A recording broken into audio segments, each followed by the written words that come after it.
Hey, my name is John Mark Sweat. We're here at Meador High School. The position that I coach is quarterbacks for Meador High School. This week I don't have any athletes working with me when I show you this lift because GHSA requires a mandated dead week where we can't work with any athletes. And the week of July 4th is always our dead week. So my wife, who's delivering next week, is nice enough to be filming for me today, so I really appreciate that. And I'll be demonstrating the lift. The overhead press was the original lift, usually that is done standing, the standing overhead press. So the variation we're doing today is the seated shoulder press. And remember, one of the videos said proper planning prevents poor performance. So if you've got middle school students, I would suggest you use a PVC pipe for this lift, or if it's just a novice lifter that's learning the proper technique. But today we'll use the barbell. I'll show you what the spotter would do since I don't have a spotter. If you had a spotter for this lift, you would notify them you were ready to lift.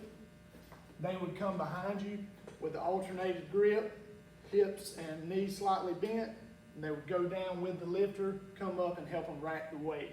So that's what the spotter would do in this situation. Dr. Melton, as well as one of the videos, suggested doing more unilateral movements.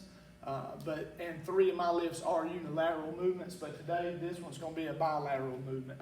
So we'll start off with our seated shoulder press. It's going to work our deltoids and our triceps. That's the 2 main muscles that we're working.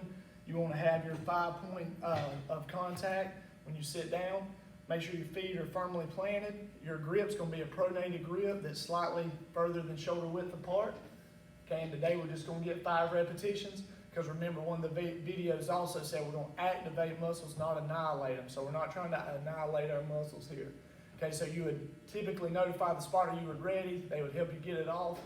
Your starting position would be like this, and that's also going to be your ending position. So we'll come down. Okay, we get our elbows bent, and then we come all the way up till our elbows are fully extended. You want those wrists to be firm also, and your forearms to be parallel to each other. So let me go ahead and get 4 more reps. I think 1 more. All right. Proper thing that kids do wrong, so not a proper thing. One of the things that kids do wrong, or novice lifters, is if they're doing too much weight, they let their back come off the bench. You want to make sure your lower back is in contact with that bench at all times. Okay, and you also want to make sure you lift your chin up just slightly. You don't want to have eyes to the sky. You can tell them that. You also don't want to be looking at the ground, but it does need to be slightly elevated where your bar won't scrape your chin. So that's the seated shoulder press, which is a variation or alternate lift to the standing overhead press.